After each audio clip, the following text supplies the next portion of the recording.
Hello students. तो आज हम पहला क्लास चालू करने वाले हैं सॉल्यूशंस का। ये 12 का आपका पहला चैप्टर है। तो सॉल्यूशन देखिए क्या होता है। तो solutions are the homogeneous mixture of two and more substances having same property throughout. So ये डिफिनेशन आप लिख सकते हैं कि सॉल्यूशन जो होता है वो एक होमोजेनियस मिक्सचर होता है जिसके अक्रॉस आपका जो प्रॉपर्टीज होते हैं वो सेम होता है। तो हम कह सकते हैं कि solution is a homogeneous mixture of two or more substances having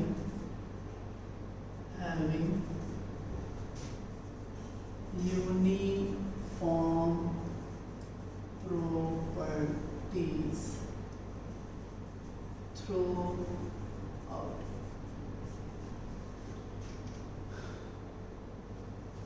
This is the definition of solution. आगे अगर हम बात करें तो solution is made up of substances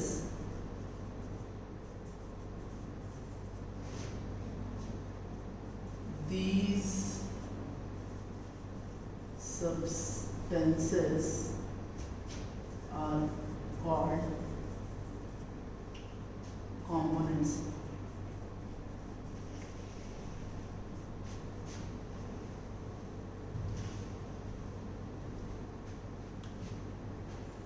अगर हम बात करें कैरेक्टरिस्टिक की तो कैरेक्टरिस्टिक ऑफ सॉल्यूशन, देखिए दो कैरेक्टरिस्टिक होते हैं सॉल्यूशन के। एक होता है सॉल्यूशन जो होता है वो होमोजेनियस होता है, सॉल्यूशन होमोजेनियस होता है। और दूसरा कि अगर हम इसे छोड़ दें तो उसके कंपोनेंट्स अलग अलग नहीं होते हैं, सेटल नहीं होते। तो एब्सेंस ऑफ सेटल नहीं होते। तो अगर हम बात करें कि based on components, so types of solution, पहला जो टाइप है इसका वो है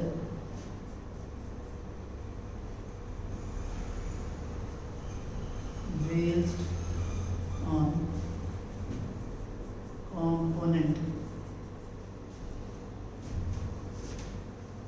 तो बेस्ड ऑन कंपोनेंट्स पे क्या करते हैं, सॉल्यूशन को किस तरीके से हम क्लासिफाई करते हैं वो भी देखिए किस तरीके से क्लासिफाई होता है।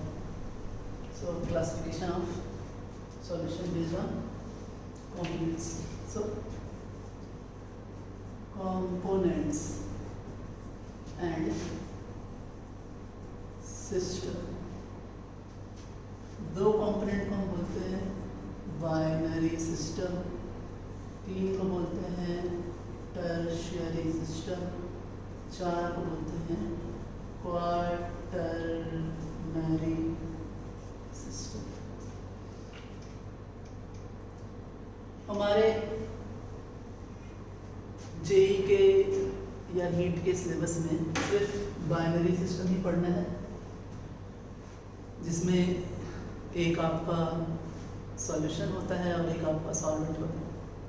एक आपका सॉल्वेंट होता है और एक आपका सॉलिड होता है। तो बेस्ड ऑन बाइनरी सिस्टम पर हम किस तरीके से सॉल्यूट एंड सॉल्वेंट डिसाइड करते हैं। सो सॉल्वेंट एंड सॉल्यूट किस तरीके से हम डिसाइड करते हैं। देखिए पहला तरीका है बेस्ड ऑन क्वांटिटी, मतलब जिसकी क्वांटिटी ज़्यादा है, large quantity is called solvent and small quantity is called solvent. ये हमेशा हम करते हैं, जो लार्जर प्रोपोर्शन में हो उसको सॉल्वेंट बोलते हैं, और जो स्मॉलर प्रोपोर्शन में हो उसको सॉलिड बोलते हैं। दूसरा तरीका है based on state. For example हमने क्या किया, हमने वाटर लिया प्लस CO2 लिया, हमें मिला सोडा वाटर, और ये आपका लिक्विड फेज में, ये गैस फेज में, और ये आपका लिक्विड है। तो जो सॉल्यूशन है वो सॉल्यूशन का फेज और सॉल्वेंट का फेज सेम होगा, सेम स्टेट होगा, और ये आपका सॉल्वेंट हो गया। नेक्स्ट एक और एग्जांपल देख के समझते हैं। देखिए sugar 60% sugar 40% water gives sugar syrup and ये सॉलिड है, ये लिक्विड है, और ये आपका लिक्विड है। इन दोनों का सेम स्टेट है, तो ये आपका सॉल्वेंट हुआ। एक और एग्जांपल देख ले, अगर हम water plus ethanol gives water ethanol solution. Actually IIT JEE 2008 में ऐसा ही क्वेश्चन वाटर और इथेनॉल पे आया था। इस केस में ये भी लिक्विड है, ये भी लिक्विड है, और ये भी लिक्विड है। तो सभी की जो स्टेट्स हैं वो क्या हैं, सेम स्टेट्स हैं। और ऐसा एक क्वेश्चन IIT JEE 2008 में आया था, जिसमें क्वेश्चन ने बोला था कि एक बार वाटर को सॉल्वेंट मानो, एक बार इथेनॉल को सॉल्वेंट मानो, और दोनों का अलग अलग डाटा निकालो, दोनों पे अलग अलग सवाल बनाइए। तो अगर सेम फेज आपके हो जाएं तो हम सॉल्वेंट किसी को भी मान सकते हैं, डिपेंडिंग अपॉन कि क्वेश्चन क्या कह रहा है।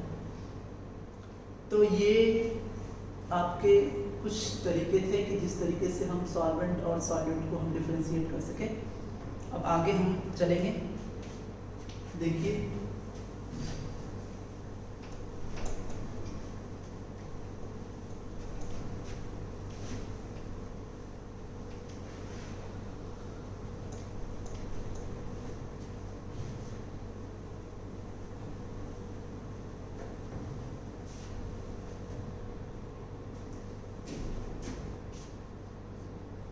Types of solution. एक टाइप मैंने आपको पहले बता चुका था, ये दूसरा टाइप है based on state of components, जो कि हमें यहाँ पढ़ने हैं। सबसे पहला पढ़ना है liquid in liquid solution, b solid in liquid solution, और last gas in liquid solution. तो ये है आपके तीन टाइप। ये तीन टाइप के सॉल्यूशन हमें पढ़ने हैं। हमें बाइनरी ही पढ़ना है। जब हम सॉल्यूशन पढ़ रहे हैं तो कुछ कंसंट्रेशन टर्म्स हमें ध्यान होने चाहिए। वो कंसंट्रेशन टर्म्स हैं कंसंट्रेशन टर्म्स। देखिए, पहला है मोलैरिटी। मोलैरिटी मोलैरिटी क्या होता है? Denoted by capital M. So molarity of a system defined as number of moles of solute present in 1 liter solution।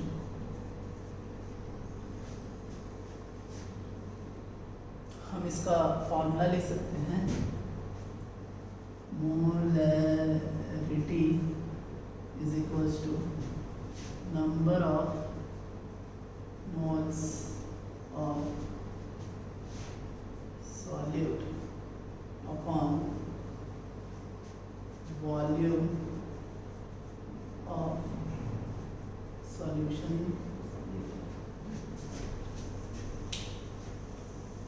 तो ये आपका मोलैरिटी का डिफिनेशन एंड फार्मूला था। एक और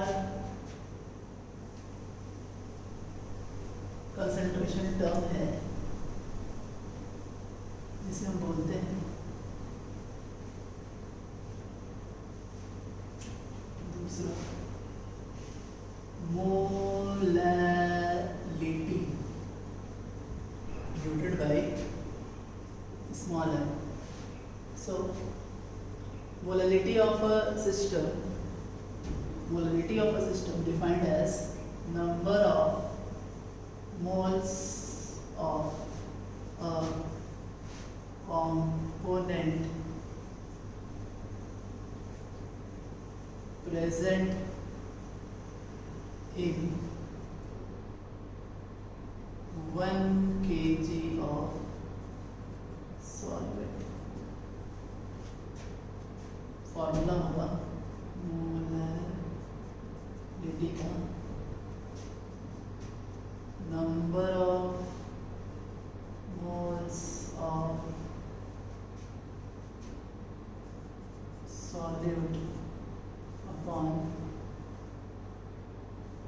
मास ऑफ सॉल्वेंट इन केजी। एक और है जिसे हम बोलते हैं मोल फ्रैक्शन।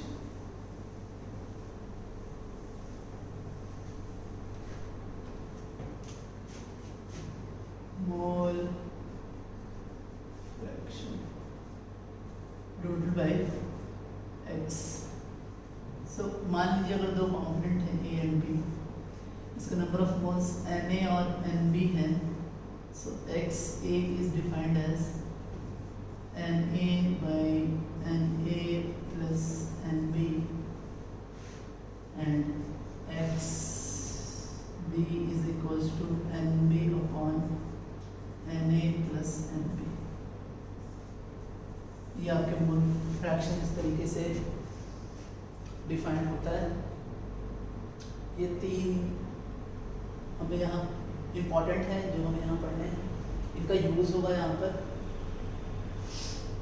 कई बार क्या होता है, हमें एक क्वेश्चन पूछता है, वो आपको ध्यान रखना है, नोट करके आप लिख सकते हैं कि molality do not depends on temperature but molarity depends. Question कई बार आया हुआ है। एक्चुअली मोलैरिटी के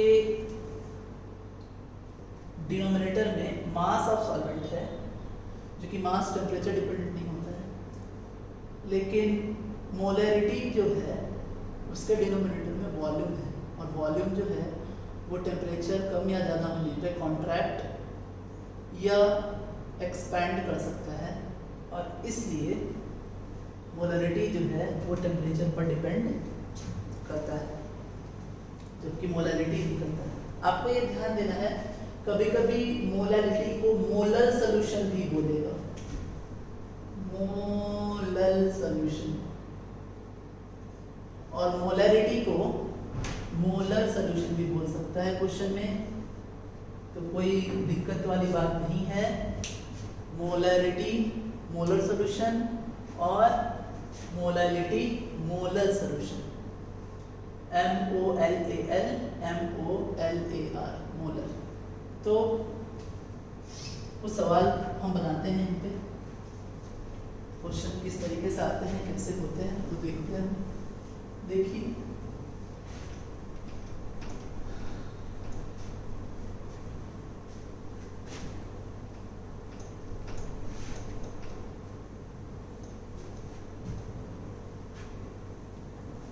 एक सवाल है, कह रहा है कि 36.5% HCl by mass having 1.2 ग्राम पर ml डेंसिटी, कह रहा है मोलैरिटी निकालिए। देखिए कैसे बनाएंगे ऐसे सवाल को। ऐसे तो बहुत सारे तरीके हैं इसको बनाने के, लेकिन आप क्या करो, जैसे देखो 1.2 ग्राम सॉल्यूशन का जो वॉल्यूम है वो 1 ml है, इससे हम ऐसा लिख सकते हैं। अब क्या करो, आप इसको 1000 ml कर दो, तो ये हो जाएगा आपका 1200 ग्राम। तो 1000 ml यानी 1 लीटर का जो ग्राम जो मास है वो 1200 ग्राम है। अब हम जानते हैं कि molarity is equals to number of moles of solute upon volume of solution in litre. अब हमें करना क्या है, ये पूरे सॉल्यूशन का मास है, इसमें 36.5% ही HCl है, so mass of HCl is equals to 12,000 into 36.5 upon 100। और अगर number of moles of HCl अगर हम निकालें तो ये हो जाएगा 1200 इंटू 36.5 बाई 1000 इंटू 36.5, ये कट गए, ये भी कट गए। नंबर ऑफ मोल्स 12 आया आपका, यानी 12 moles of HCl in 1 litre. तो यानी हम लिख सकते हैं 12/1 दैट इज 12 आंसर। तो ये आपका एक सवाल था, इसमें हमने देखा किस तरीके से अगर परसेंटेज बाय मास दिया हो कैसे हम फास्ट कैलकुलेशन करके हम मोलरिटी निकाल सकते हैं। एक और सवाल हम बनाते हैं। ये सवाल है, देखिए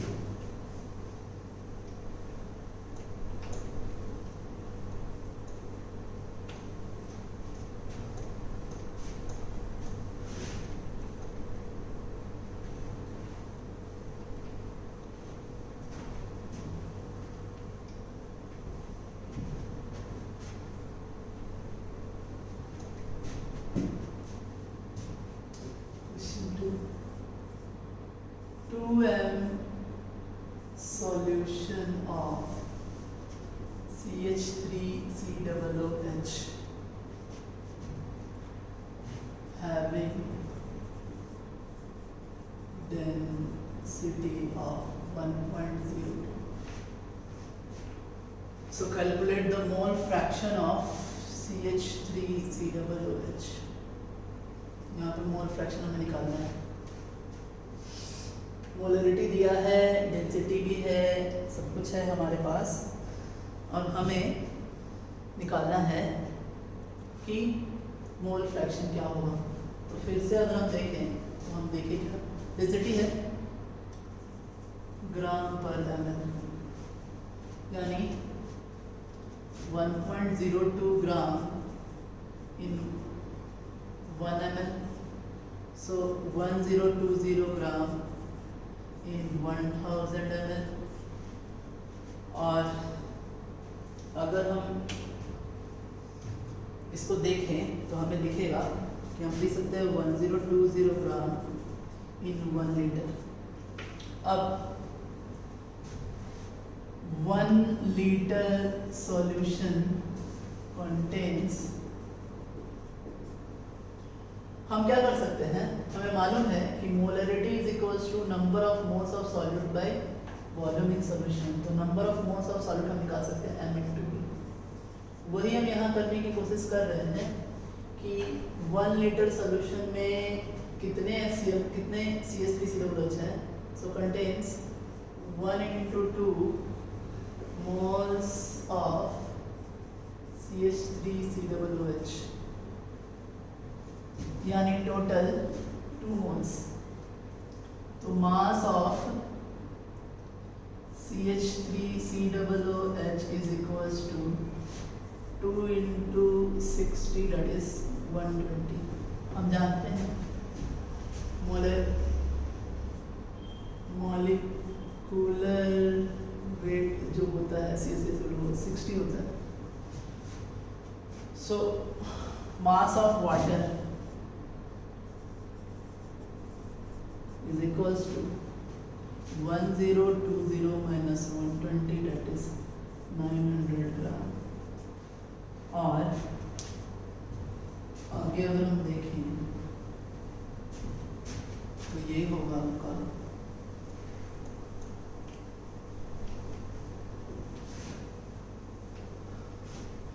देखिए ये होगा। सो number of moles of CH3COOH is equals to 2 and number of moles of water is equals to 900 upon 80 that is 50. So CH3 mole fraction of CH3COOH is equals to 2 upon 50 plus 2 that is 2/52 answer. तो इस तरीके से हम सवाल को बना सकते हैं। आप इजी से सवाल को बना सकते हैं, कोई दिक्कत है नहीं इसमें। और आगे हम देखते हैं, आगे हमें पढ़ना है। देखिए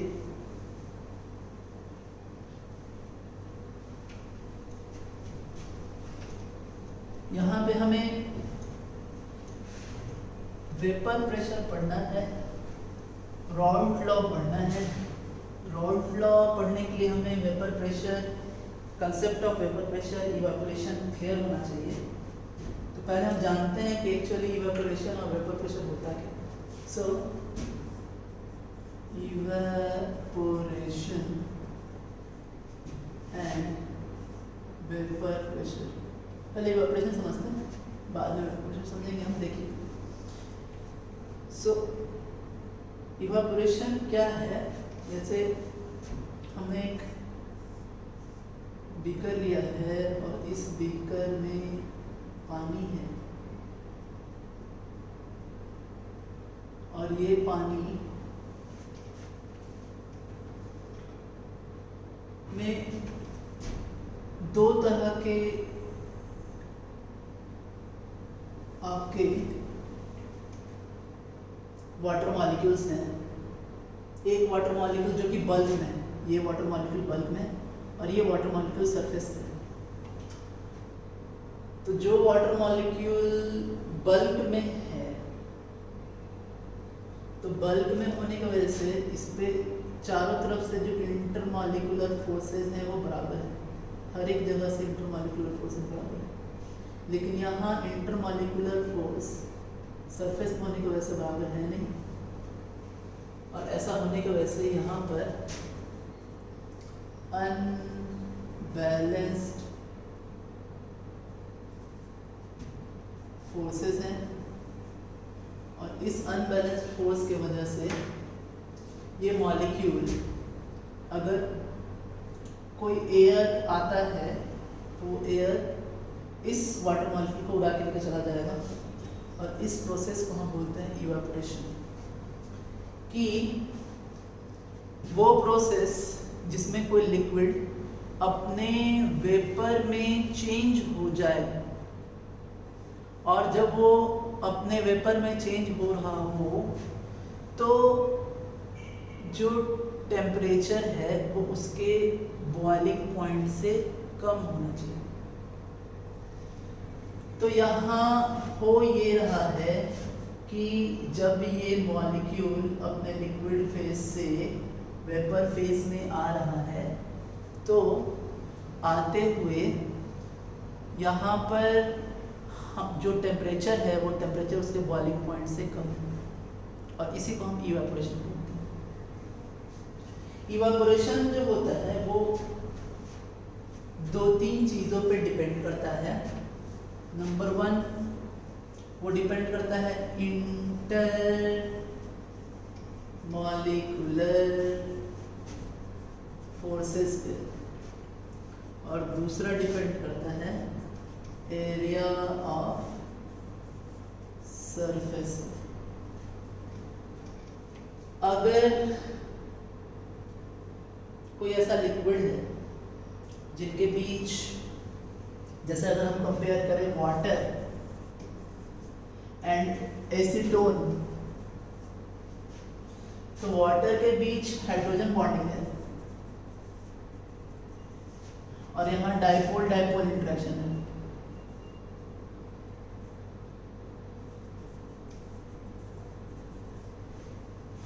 इस वजह से इसका इवेपोरेशन ज्यादा होगा और इसका इवेपोरेशन कम होगा। और अगर हमने सेम टाइप के लिक्विड को एक छोटे एरिया वाले बीकर में लिया है, सरफेस एरिया, और एक बड़े सरफेस एरिया वाले बीकर में लिया है, तो यहाँ इवेपोरेशन का रेट ज़्यादा होगा, यहाँ इवेपोरेशन कम होगा। और तीसरा जो पॉइंट है वो है टेम्परेचर। सो टेम्परेचर जितना हाई होगा इवेपोरेशन उतना ही ज़्यादा होगा। तो ये 3 कंपोनेंट्स, 3 इफेक्ट्स थे जिस पे इवेपोरेशन डिपेंड करता है।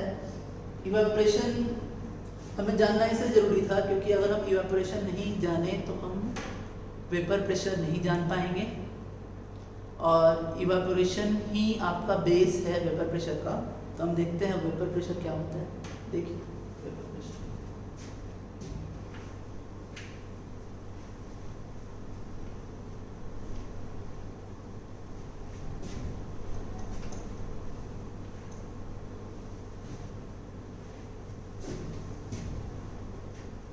देखिए वेपर प्रेशर,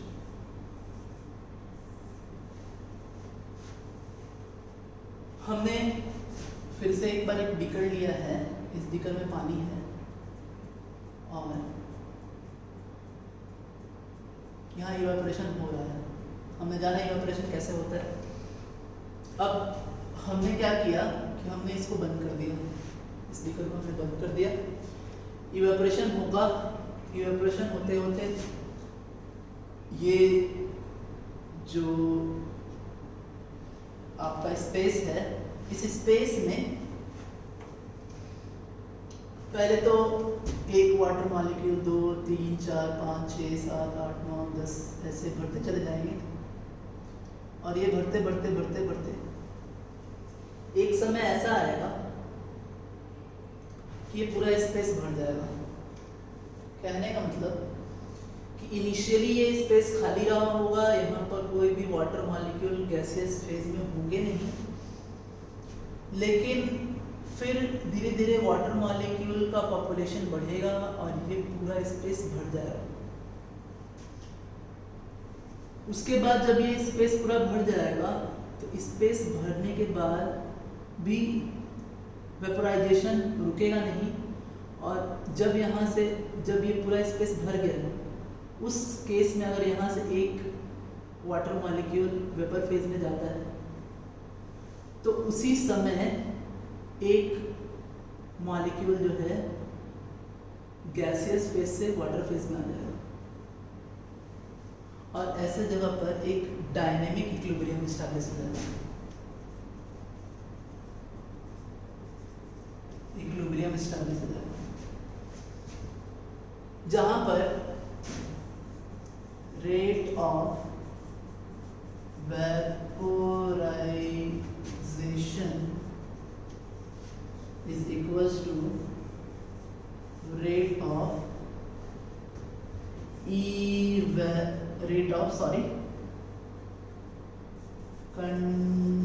condensation।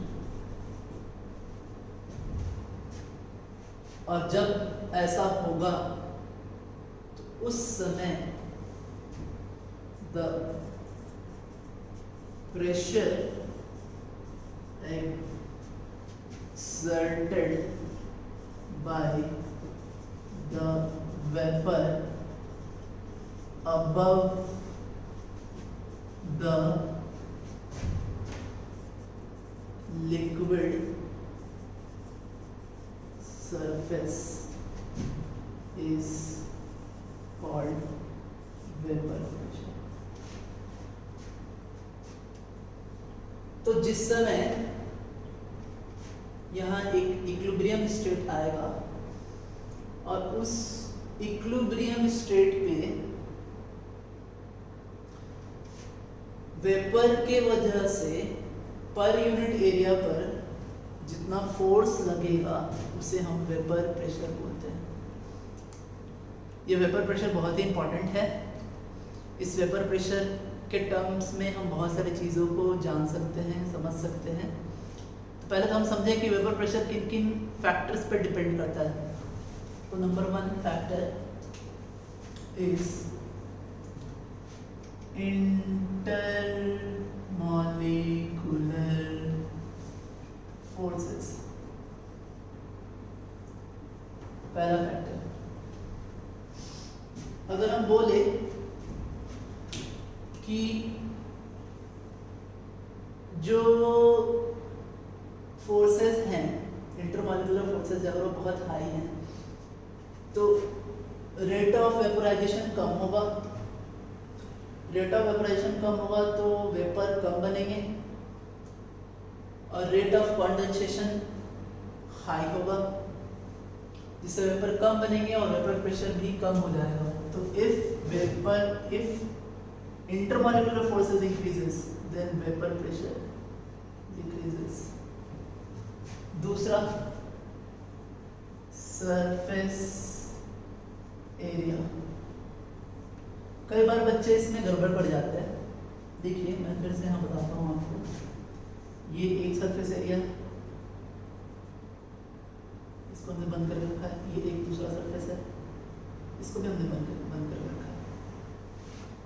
अब अगर हम देखें तो इवेपोरेशन यहाँ हाई होगा और यहाँ इवेपोरेशन लो होगा. लेकिन जब हम वेपर प्रेशर की बात करें कि वेपर प्रेशर क्या होगा, तो इवेपोरेशन हाई होगा, वेपर ज्यादा बनेगा, ज्यादा एरिया है, तो वेपर के वजह से जो प्रेशर एक्सर्ट होगा वो इस केस में, और यहाँ पर एरिया कम है तो वेपर कम बना, एरिया भी कम ही है तो पर यूनिट एरिया पर जो आपका प्रेशर एक्सर्ट होगा वो दोनों सेम ही होगा. तो वेपर प्रेशर जो है वो सरफेस एरिया पे डिपेंड नहीं करता है, सिर्फ इवेपोरेशन सरफेस एरिया पे डिपेंड करता है. नेक्स्ट अगर हम बात करें अपना कंपोनेंट, नेक्स्ट कंपोनेंट के बारे में बात करें, नेक्स्ट फैक्टर के बारे में एक्चुअली, तो वो फैक्टर है temperature. Third factor is temperature, और टेम्परेचर जितना हाई होगा वेपर प्रेशर भी उतना हाई होता जाएगा. अब कई बार हम वेपर प्रेशर के टर्म में हम बात करते हैं बॉइलिंग पॉइंट की. तो देखिए बॉइलिंग पॉइंट होता क्या है. सो बॉइलिंग पॉइंट, सो हम जानते हैं कि कोई लिक्विड अपने गैसियस फेज के साथ इक्विलिब्रियम बनाता है, और वहां पर प्रेशर अगर 1 atm हो तो इस इक्विलिब्रियम को अटेंड करने में जितना टेम्परेचर लगेगा उसको बोलते हैं हम बॉइलिंग पॉइंट. अब बॉइलिंग पॉइंट को अगर हम वेपर प्रेशर के टर्म में अगर हम डिफाइन करें तो कैसे डिफाइन करेंगे वो देखिए.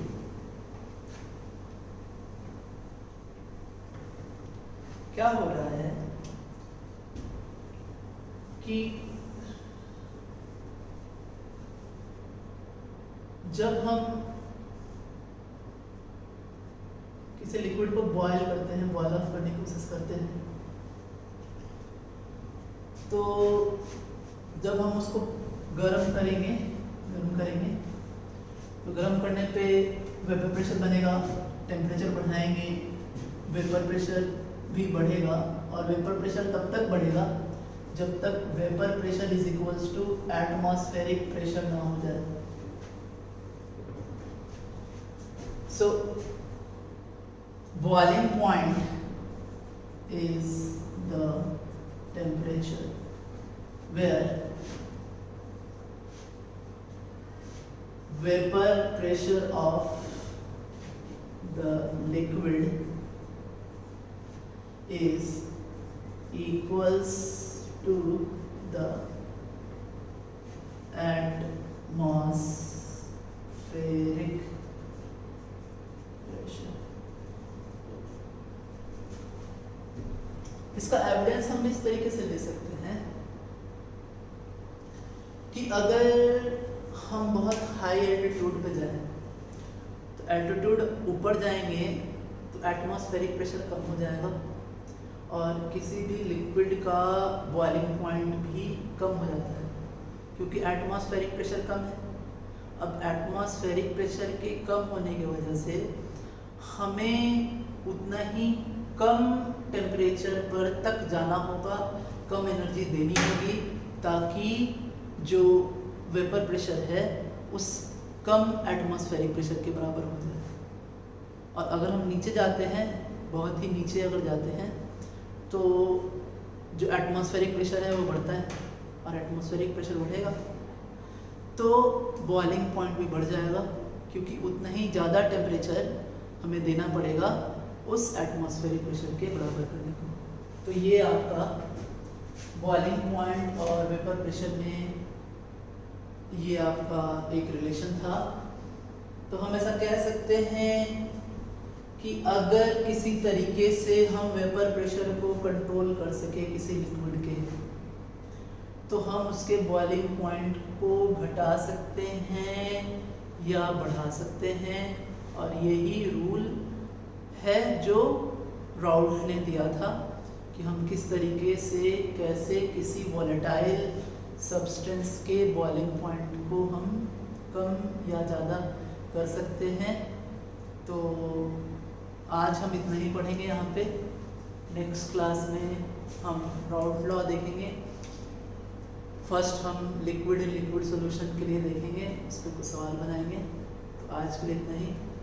Thanks, have a nice day.